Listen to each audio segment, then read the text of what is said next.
All right, here we go. It is the System Failure, podcast number 29. All right, 29. We're starting to get up there in numbers. I always think, Brian, that, by the time we get to podcast 50, we should be the consummate professionals in this space. But and I do feel like we're making good progress in that direction. So number 29 it is. Let's do it. Yeah.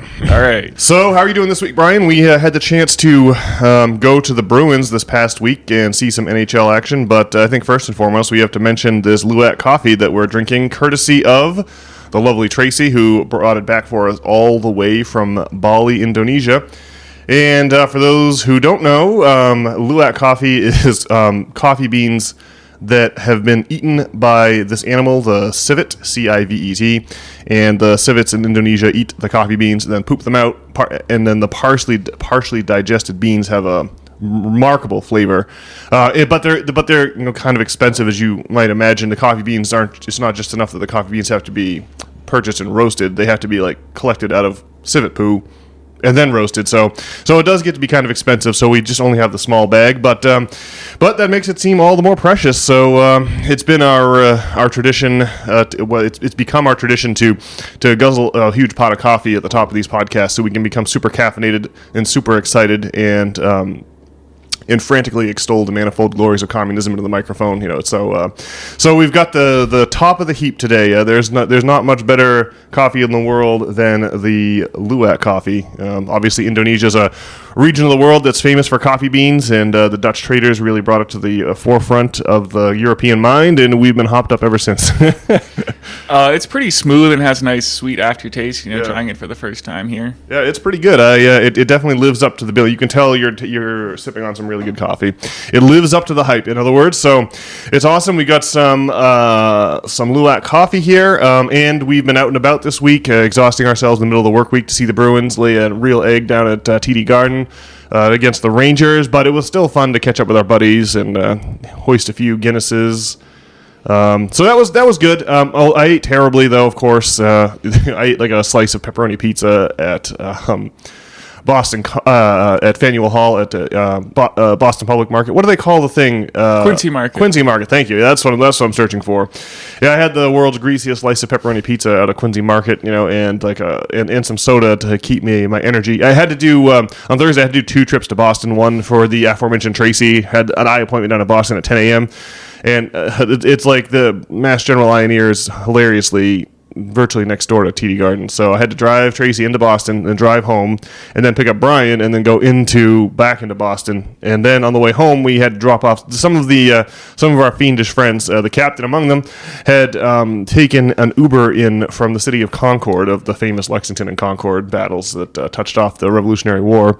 And so we had to make a little pit stop in Concord, and we also had issues getting out of the parking garage. I think that was mainly due to the construction that was on Congress Street just outside of the post office square, but we had some. We kind of hung around our seats a little bit after the game had ended, and then took us forever to get the car, and then we also went to Wendy's, and that took forever too. And so really, we were 0 for 2 on meals that day in terms of pizza. You had a fish and chips out at Quincy Market, Brian, so that's not too bad. But man, pizza and a Wendy's burger. I eschewed my fries and soda. I couldn't stand the sight of either. But man, we didn't do well degustatively, but that's just the way it goes sometimes, right? You gotta enjoy your friends, enjoy the Bruins, and they're not gonna be serving up healthy, non-poison food at TD Garden, that's for sure. Although you will be paying an advanced price for it.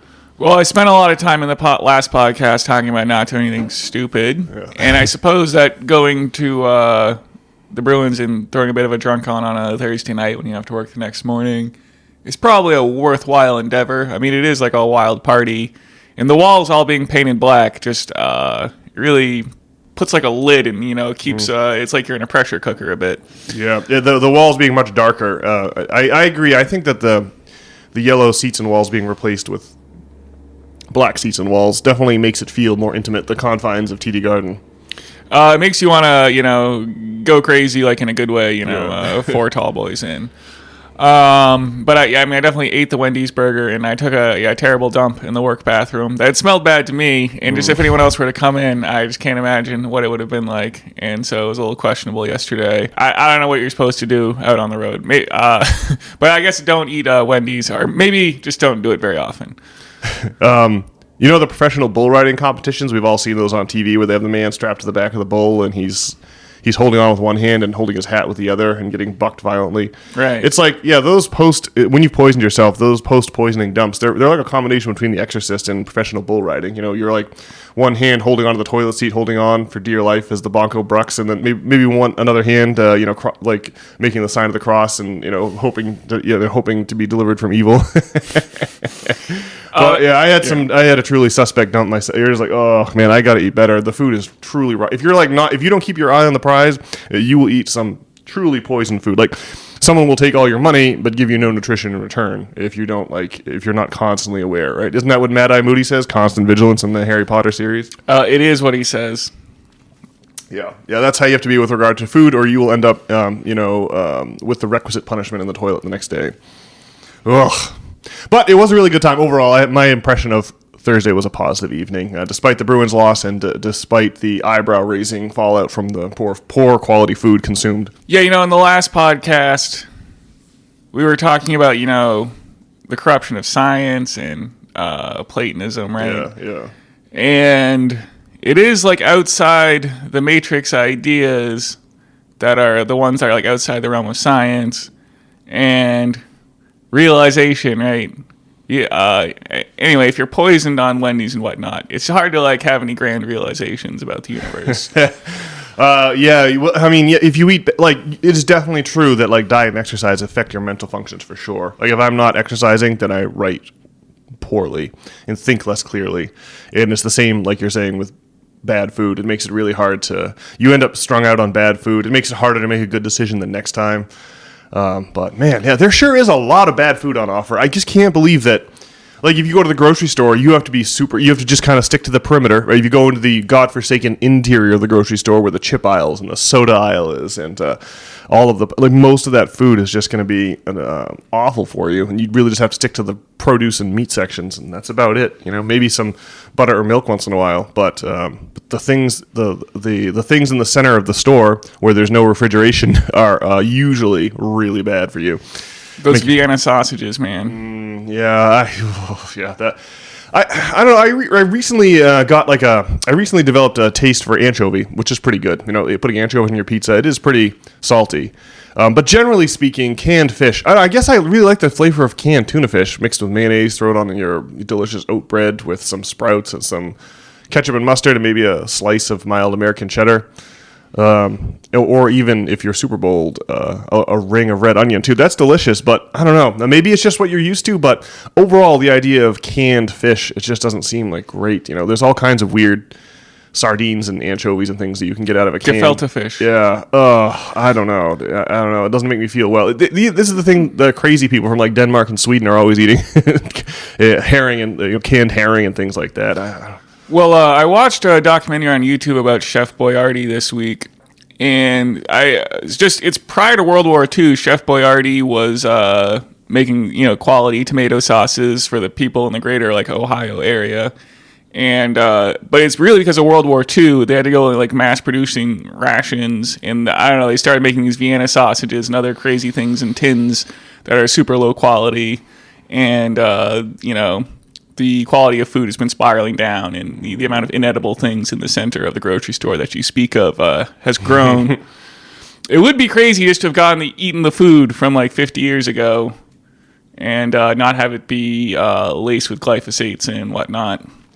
We brought it up on the last pod. RFK has that jag on his stump speech about how many you'd have to eat like 12 bananas to get the same vitamins and minerals out of a single banana today. I wonder if that's any better if you eat organic, where there's supposedly not glyphosate and other things. Well, the organic food usually tastes noticeably better, which would probably mean that it does have more nutrients.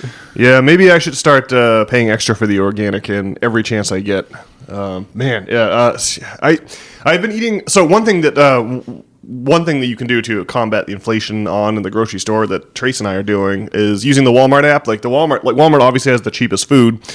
And so you can use the Walmart app. When I lived here in your apartment tower, Brian, I used to get the delivery, but living out in Cape as we do now, we can't get the delivery out there, so you have to physically go to the Walmart. But you just pull to a parking spot, and then put the number of the parking spot into the app, and the good Walmart people will come out and load up your trunk with all your groceries. That's really the best way to do it because there's no tip you have to leave a delivery driver. But anyway, I guess I have been feeling like the food from Walmart, even though like their produce seems to be better than like Hannaford's produce, which is Hannaford's is our local New England grocery chain, and definitely better than Shaw's.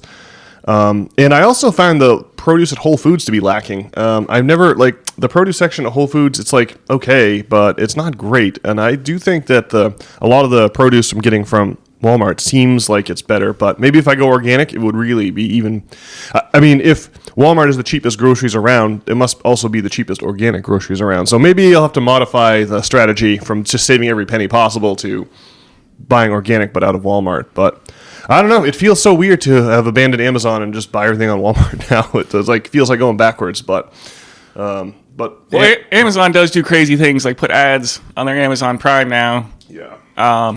Well, probably organic Walmart's probably still cheaper than Whole Foods. Yeah. Although the one thing I do like about Whole Foods is, well, I mean, I just like to eat oranges in the winter so I don't get sick and die. And as far as places to go to get oranges, do you get the oranges at Walmart? I've been getting the Clementine tangerines. They have them 5-pound bags. They're awesome. And they taste really good. They're not wretched. They're not. But yeah, but this is the time of year for the clementines. Or I don't exactly know where they come from. Must be somewhere in the southern hemisphere because as long as I can remember, since we were kids, the clementines were always good in the winter, but terrible in the summer. Right. All right. Yeah. It's hard out here trying to survive in a post-capitalist wasteland. The late stage capitalism has really generated a hellscape for us to navigate. So these are the sort of strategies you have to come up with to try to figure out how to not give away your money and get nothing in return. Because we all know the regulatory bodies will not be protecting us on that front. So you can just get scammed all day, every day if you're not careful. Rice and eggs, folks. Yeah, That's what I eat a lot of. But I've added sauerkraut to the mix now, which I find improves the mixture. Some probiotics are always good. Yeah. Yeah. All right. Well, what else we got to talk about today, Brian? I have a whole thing about the idea of a Neo-Reformation that I want to bend our listeners' ear about, but I bet you have some more palatable topics to jump onto first. Well, I guess I'm going to continue my Tucker fanboyism. Tucker fanboyism. Okay. Well, I mean, I agree. Like Tucker's doing important interviews. I just don't really trust him as a journalist. Like you say, you can't just trust people. You have to rely on your own recognizance. You were saying on the last podcast about being smart or being discerning. Yeah. Well, if someone else wanted to go and interview Putin for like an hour and a half, I would listen to that too. Yeah. Yeah. But no, everyone else is captured by the mainstream. Tucker, yeah, it's such a weird thing, but yeah, I agree. Tucker's voice has become a much more important one since he has left the restrictive confines of Fox News, and I'm sure that his viewership and career has never been healthier than it is in this moment. So his latest was with Senator Paul, right? Isn't that the podcast? Yeah. Well, Ron Paul, not Rand Paul. Right. There's two Senator Pauls. I think you'd have to be crazy if your name was Ron to name your son Rand. Like I don't know, is Rand short for something? Or I don't think so. There's like Rand McNally, the map making corporation, obviously named after a dude. So I don't know. Weird. That is madness. Like if you're a public figure and maybe your son will follow in your footsteps one day, like you're really Rand and Ron Paul. That's too much. Like you're saying.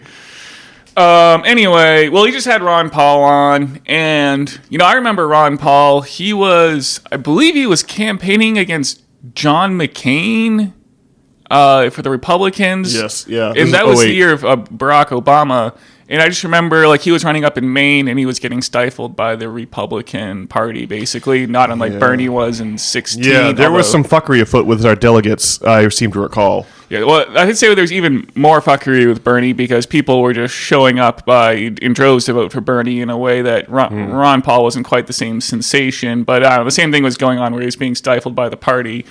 And, the Republican Party is not our salvation either. But anyway, well, he just says a lot of reasonable things. He's most famous for, criticizing the Fed. And, he was talking in that podcast about how we're being robbed by the Fed. And how the war in Ukraine doesn't benefit us. And I mean, I don't know.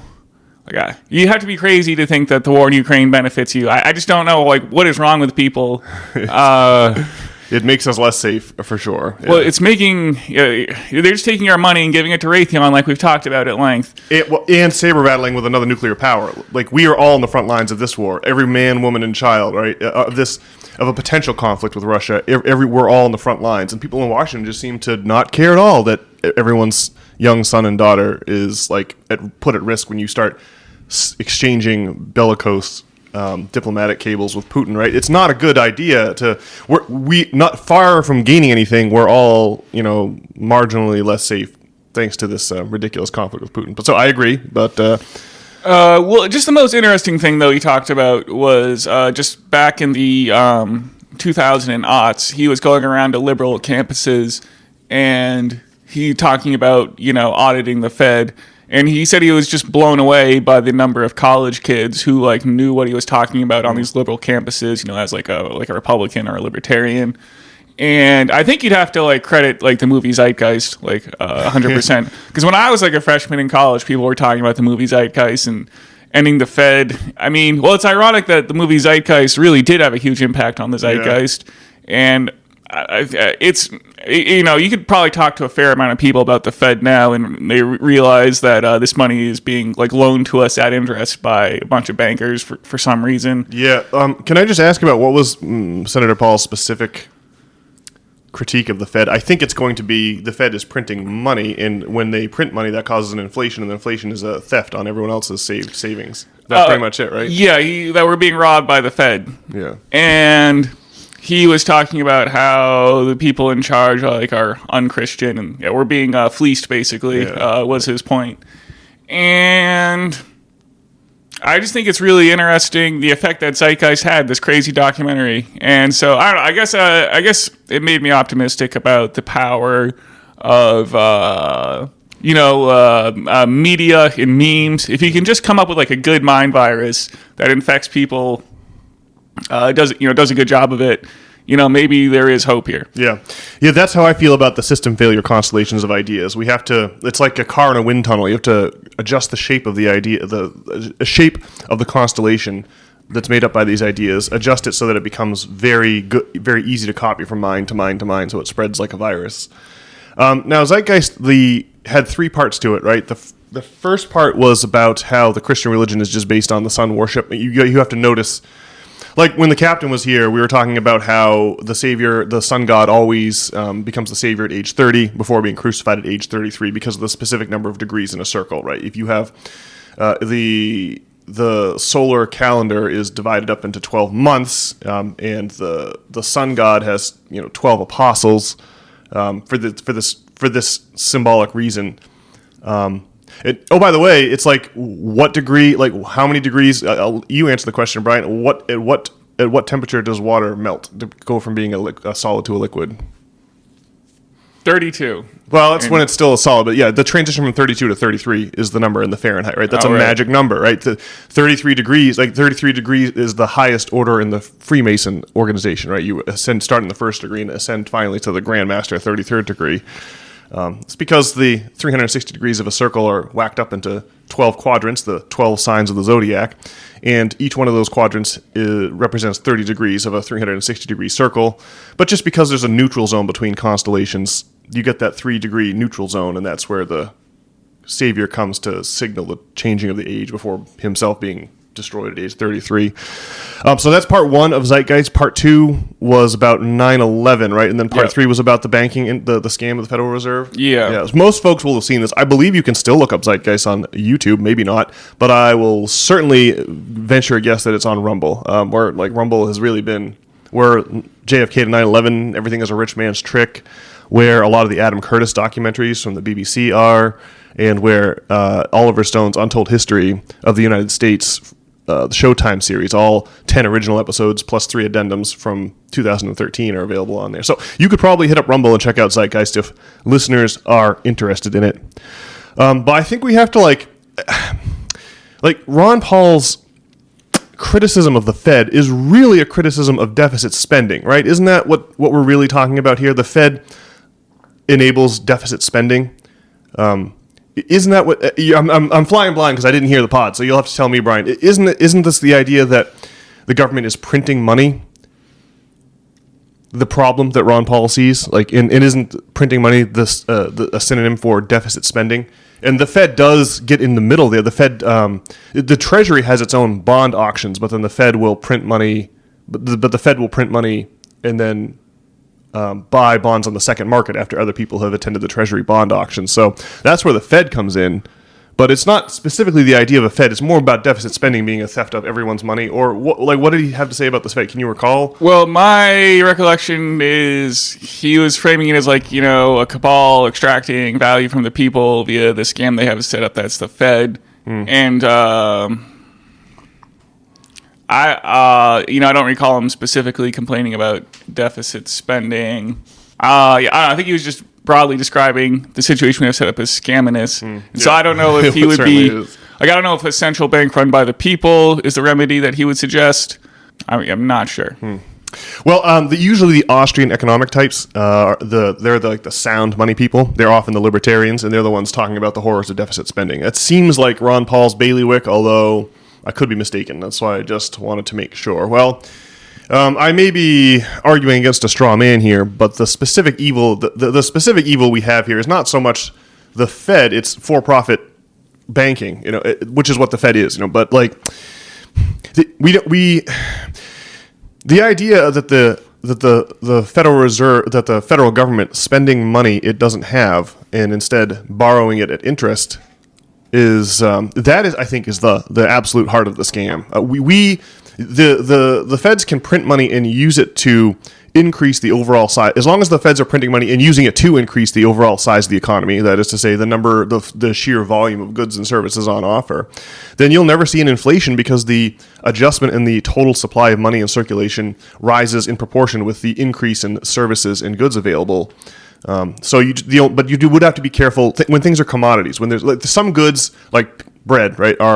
You can create more and more and more bread. Eventually, you'd be limited by the amount of wheat or soil you could grow or something. But bread is like a renewable resource, but a limited resource like ingots of silver or gold. If you have the government print money to buy those, you will have an inflation when there's a limited supply. So, but outside of that context, I think that this whole meme of thinking of the government's finances, the people who have the money printer, thinking of their finances as the same as a household budget, where the number of dollars that are incoming are restricted, is crazy, right? It's a fiction that's designed to keep us all agreeing that we have to borrow money from rich people at interest before we do take the totally unrelated action of printing up the money we need to buy the critical goods and services that are being there are so like I like to think in terms of like hours of elder care and hours of child care. This is an inexhaustible resource. We can buy as many of those hours as we need at a price determined by the labor market.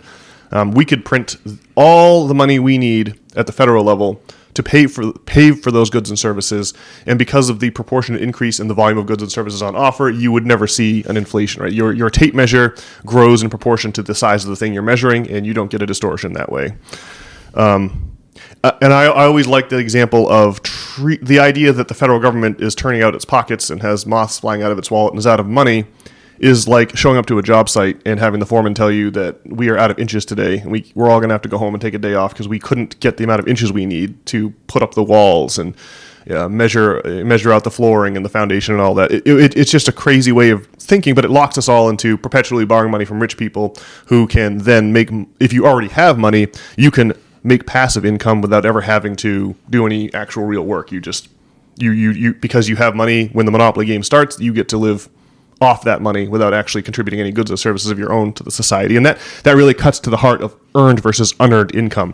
Money extracted, rental prices of money itself, or rental prices of units to live in, or premiums extracted from monopoly are all unearned income, and that's the distinction we've lost. But that's not what the libertarians say. And so I don't know. I never quite know what to make of the libertarians. Well, I'm unclear. I don't think that Ron Paul would have a problem with replacing the Fed with like some kind of central bank that was of the people and making loans. Although I guess he is an Austrian economics, and he subscribes to the Austrian economic model, and he mentions it on that podcast with Tucker. And yeah, I do hear other Austrian economists, like that QTR guy there, saying Chris Irons, yeah. Yes, echoing, sort of the things that you're saying and talking about how we can't deficit spend.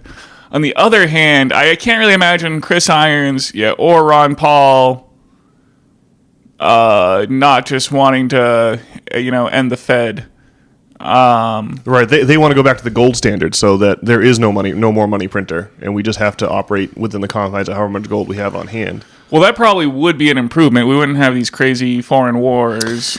Yeah, I mean, yeah, it would be. It would extremely limit the. I think that the people that have the money printer have this magical ability to improve all of our lives. So we would sacrifice that potential so that they can't cheat and instead finance wars and tax cuts for the wealthy, which is all they ever seem to do.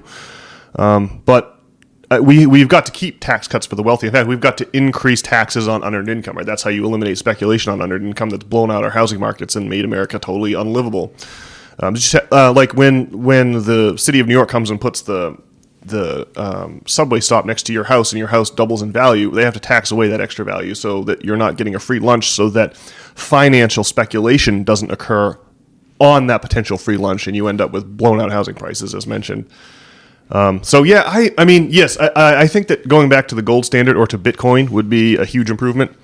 But I think that there's an even better scenario than that, and where we look. I mean, how many hundreds of trillions of dollars does the federal deficit have to get to? The federal debt have to get to before the folks who are going around saying that's going to cause an inflation are going to have to stop and ask themselves if that's really true. It is true that we saw an inflation during the COVID era, but we also saw record corporate profits, which tells you it's not distortion from the ruler, from the measuring tool that is money. The distortion is coming from businesses just putting their prices up, because putting your prices up is the easiest way to make a buck, right? It's much harder to create a new product or to innovate an improvement on an existing product or to improve your marketing situation and to like go through all the hiring and planning, and much easier just to like put one fewer cookie in the Oreo sleeve, or to jack up the price by a few percentage and hope no one notices and move on with your day. So I mean, like I suppose the fact that we saw some inflation during COVID will mean that people will just connect that to the printing of money during COVID without stopping to realize, wait, but if corporate profits are all increasing, then this money is not. It's not that the money supply is causing this inflation; it's the corporate greed is. So yeah, I guess I do think I'm mystified by libertarianism. I never quite. If you start talking to, I understand the idea that we want as little government as possible. That makes sense to me.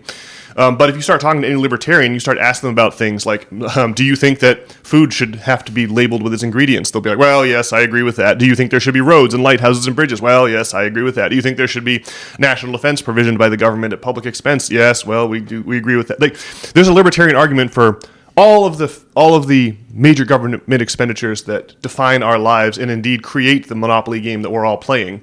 It's easy to say I'm playing Monopoly and it'd be better if there were no rules, but the game just wouldn't exist if there were no rules, is I think the point missed by libertarian. So I just don't understand. I can't see how it's a coherent philosophy other than everyone wants the least amount of regulation possible, but we also want the regulation to be as high quality as possible. Like, high quality regulation is everything.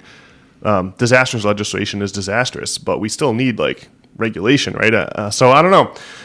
Did Ron Paul get into the dynamics of how a libertarian philosophy would save the country at all on Tucker's pod? Like, did he have a major thrust on that front? He did not. I mean, if you are a libertarian trying to get into office, I mean, you're not like running to change.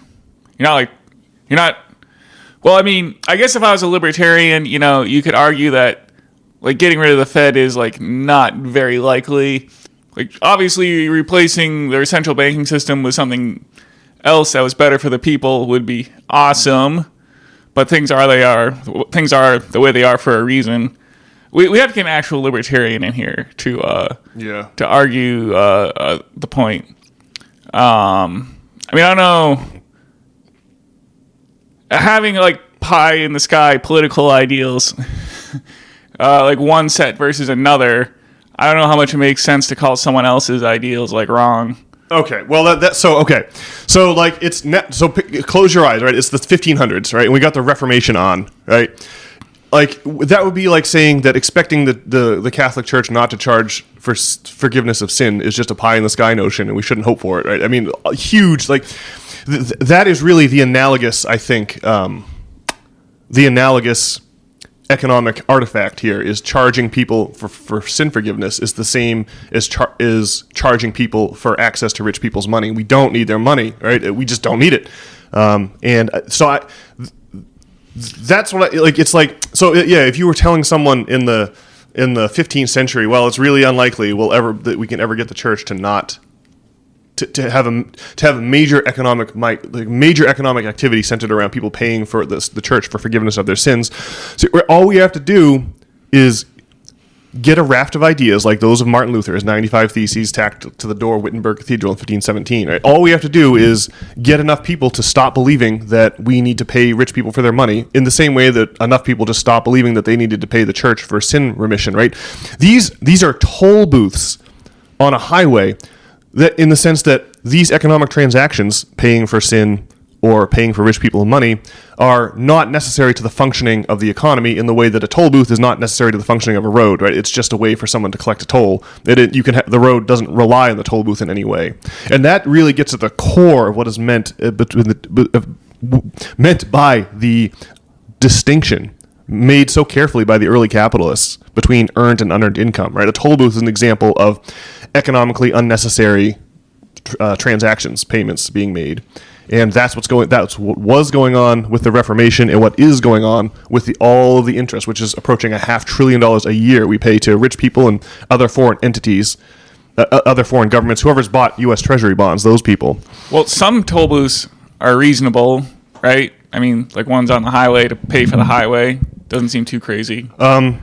You could pay, there's much better ways to pay for the highway, I reckon, than having toll booths. The toll booths are there because the states can't print their own money. But it is true that we all have to pay a tax somehow to pay for the roadways. All right. Well, a toll booth to get money that we have to pay rich people to get that money, I would agree is a dumb toll. But some kind of toll to pay for the roads some way or another doesn't seem unreasonable. Well, you're thinking in terms of a financial necessity, which I agree with, but in terms of a mechanical necessity, right, the toll booth is unnecessary for the road. Okay. Yeah, is all I mean. And in the same way that paying the church for sin forgiveness is unnecessary. Even though for 1,000 years the Pope said that not only is it unnecessary, but you will suffer eternal consequences if you don't make these payments. Right? People took that very seriously because they didn't have a copy of the Bible they could read for themselves. All they had was the representation of the church in their hometown. All right. Well, I don't know how Ron Paul would feel specifically about this idea of not paying rich people for access to their money. I mean, it seems not having to pay rich people for their money, it doesn't really seem non-libertarian. But maybe it doesn't seem non-libertarian. Right. Well, I guess I would think so, right? You would think that the Ron Pauls and the Chris Ironses and the Dave Smiths would be excited about the idea that we've got that this is government is too big or corrupted. But I just think that you could provide credit as a public good at cost versus as a public service at cost, kind of like how your water or power is supplied, and then regulated. All right. See, I guess I wouldn't worry about whether Ron Paul or Chris Irons, how they feel about this idea. I mean, we should just cram this idea that we don't need to pay rich people for money down everyone's throats until they choke on it. Yeah. All right. Well, I'm definitely down for that. Yeah. Right. So, right. It's like, this segment of the conversation is all about it seems impossible to reform the Fed, and I'm like, well, we just have to make people realize you're making an unnecessary payment, right? We're just cutting a check to the tune of $500 billion every year, and we just don't have to do that. It's a giant bloated tick that's feasting on our life energy. A parasite is the perfect analogy for the finance, insurance, and real estate sector, who make all their money off unearned income. And all of that, finance, insurance, and real estate, all of that should be provided as a public service at cost and on an economy of scale, so that new businesses can flourish, right? The idea advanced by the proto-capitalist thinkers like Ricardo and Adam Smith and John Stuart Mill and even Marx is that the Singaporeans take this very seriously. There's no minimum wage in Singapore. It's a hyper-capitalist country, but everyone's housing and medical cares are paid for. That's just not an overhead for workers, so you don't have to pay people enough to afford that. That's just all taken care of and provided at scale to free up the revenues, to free up the potential, so you can pay people much less than you would otherwise have to. Like if you don't have a rent or a mortgage and you don't have a medical bill, well then you don't need as much. You don't have to demand nearly as much money from an employer to work for them. And so small businesses can be much more dynamic and get started. So like, just from a hyper-capitalist perspective, we got to do something about all the aforementioned ticks and parasites and toll booth collectors who have set up their little toll booths on our economy and are just totally choking us out and strangling us. It has to come to an end. Well, Singapore also takes their judicial caning seriously. Yeah, as in Indonesia, if you should be so unfortunate as to be busted smoking a J-bone, that's like a capital offense, which is crazy. But hey, you got to give the Singaporeans credit for at least cracking, The Wealth of Nations by Adam Smith and actually reading about the system that they promulgate there, and this is what they came up with. To them, it would seem crazy to start talking about like freedom from the government or free markets away from government regulation, even though markets are totally created and projected by governments. It's a platform totally projected by the state. But yeah, if you ask the Singaporeans, we don't like this is crazy. You have government intervention in your housing and government intervention in your medical care, and the private system could do it so much better. And it's like that's the ethos we operate under, and it's obviously mistaken. If you just look at Singapore, they would look at us like we were crazy. They know how to run a really efficient city state there because they have actual contact with the foundational text of capitalism. But yeah, that's very interesting. It's very interesting talking to libertarians. I can see that they can sense something is wrong, but they just have this. There's two ways of thinking of freedom, right? There's freedom of rich people to abuse the hell out of the rest of us without anyone stopping them, right? And then there's freedom, like in terms of just liberty and just every your ability to go around day to day. But freedom from rich people. Freedom from rich people to destroy your life, yeah. And so like we have we have a weird like transmuted definition of freedom here, which is in our case it's like freedom from the government imposing a healthcare system on us, or free from the government building houses for us. We're free from all that so we can pay huge amounts of our income to housing and to medical care. And it's like even if we got our food and stuff for free, we couldn't compete with other workers around the world because Americans demand so much money. We have so many toll booths in our lives that we have to demand so much from our employers that our employers can't. They're moving all their factories to China and India. All right, they can't operate here. It's a huge problem, and that's what's been lost in the very strange neoliberal economic echo chamber that this country has existed in since the early part of the 20th century. I mean, I'm a fan of the survival of the fittest model of, philosophical debate. And so I think you'd have to give the libertarians some credit in that they're at least like a well-established idea. And so there's probably something to that. There's just not that many rational communist podcasts out there. So hopefully we're growing the number. That's very funny. Like there is that horseshoe theory where the far left and the far right eventually agree on everything, and there's definitely an aspect of that here. But I think that the easiest way to arrive at that is to just realize the superior decision-making apparatus that is democratic oversight of the means of production versus, limited government, except for every time there's an argument, you have a good reason why there should be regulations that list your ingredients in your whatever you're buying at the grocery store, right? I mean, you would think a libertarian would say, or how about this, Dave Smith on open borders, right? Since the border disaster, Dave Smith's one of these great libertarians. I love his podcast. He comes on the JRE sometimes. You've heard Dave Smith. Well, we talked about him interviewing RFK. Okay. Palestine. So he's always like, open borders are actually the anti-libertarian position. We need a massive border enforcement, and here's a painful and tortured libertarian rationale as to why we actually want the government to be in this role. And so there's a whole everything, what is it that the government's doing that's actually unnecessary? Well, everyone can point to those things, pork spending or unnecessary military misadventures or whatever. So it's not that we need less government, we just need better quality government. And I think that's a huge distinction. And I just don't quite understand how you would call yourself like a limited government person and then be for closed borders or be for nutrition labels, or and they all are, of course, because these are obvious. Whenever you bring up any kind of positive effect that regulations have, you'd be like, well, yeah, we have a convoluted libertarian reason why we need to have this specific government action. But overall, we think government action is bad. And I don't know. It's like, okay, well, here's a list of 50 things the government does that's really good. And they're like, again, they have an argument for each one. So you really just end up arguing the status quo, and it doesn't even have a whole lot to do with the underlying philosophy. But yeah, you're right. We need to have a real libertarian on here. Well, see, and I just feel like the libertarian is, they're just trying to operate within the matrix there, and they're advocating that just limiting the government is going to be the way to create the best outcomes. And I guess maybe that is questionable. Well, to go back to what you were saying a second ago about we had to take labor out of the United States because there's too many toll booths and American workers demand too much money. But I guess I don't think that's true. The American economy was going fine, and then they had to do a bunch of things to make business with China more profitable so that, more wealth could be extracted from the middle class. And America makes the best products, and nobody likes this cheap crap from China. We were there. We saw everything starting being made in China, in the 90s, and everyone hated it. But now that's just really normal, and Apple is made in China, and I guess everyone likes Apple products. We're moving to India now because the Chinese have a middle class, and now they're demanding too much money. Wait, so you agree there's been a mass outflow of our industrial capacity to China? Well, yeah.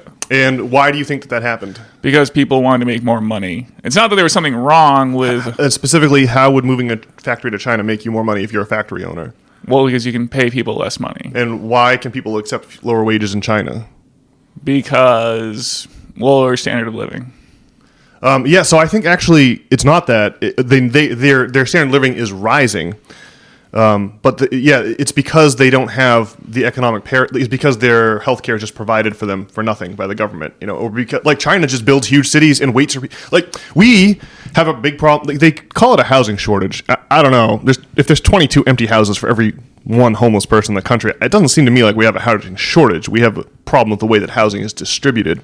But even if you agree there's a shortage, it's amazing to see the Chinese build huge cities in anticipation of someone hopefully someday moving in. It's a totally different strategy. So housing isn't restricted there, and it isn't something that people can't get access to.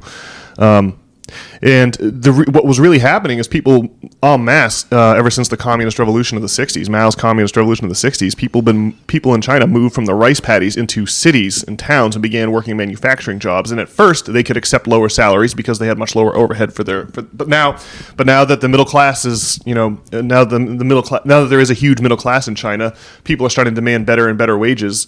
And so obviously Apple's just going to move to India. All right. Well, it doesn't seem like the cheap labor in China has to do with the glorious Communist Party and the Chinese government. It just has to do with where they're at, for all kinds of reasons.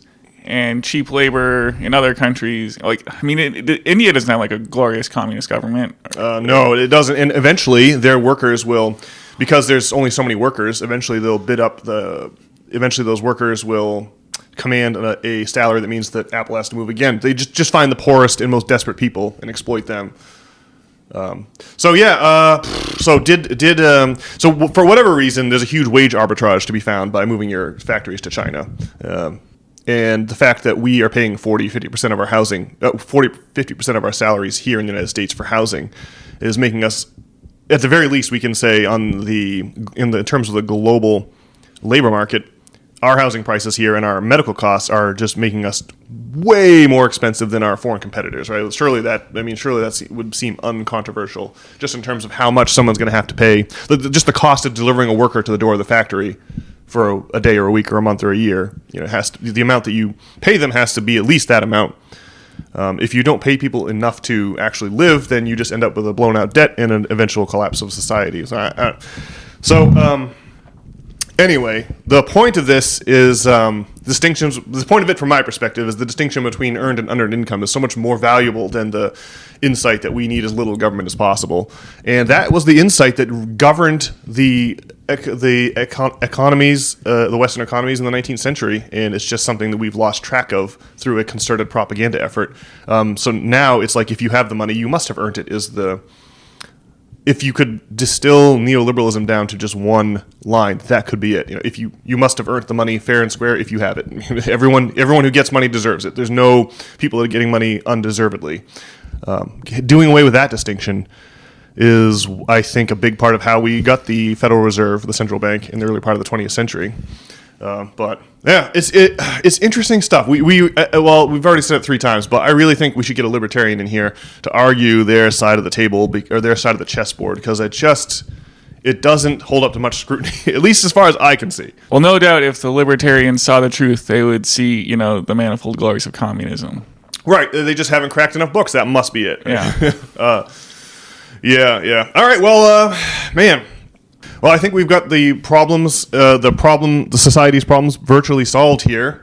Should we make it a shorter pod today and go ahead and sign off, or have you got another topic of conversation for us? That's all I got. Yeah, I was going to bring up the Neo-Reformation, but we kind of got there organically by talking about this idea that we just have to dispense with the notion that it's necessary to borrow money from the rich in order to fund our government. We do not have to do that. Those rich people should all go out and get themselves a nice job actually providing services or goods, and instead of just shuffling down to the end of their mailbox in their slippers and robe once a month and collecting a paycheck out the mailbox, they're going to have to actually roll up some sleeves. And that's how you get a dynamic economy, by incentivizing people to work versus incentivizing other people to franchise out other people's work. I think that's the central message of the Marxist tradition, and I'm sticking to it. All right. Well, that sounds good. Do you want to tell our listeners to, send us an email? Yeah, we're looking for a mail that's not like trying to sell us podcast optimization on YouTube or on the internet or search engine optimization. So we want our listeners to send us an email. Let us know why libertarianism is the true course of history and why we are sadly mistaken with our Marxist ways. And we'll read it on the air. You can email us at knopp, at substack.com. Or you can log on to knopp.substack.com and read some exciting essays about the lost distinction between earned and unearned income and a great many other fascinating religious and economic topics. So check us out. We hope to see you online, and we will talk to you next week. All right, see ya.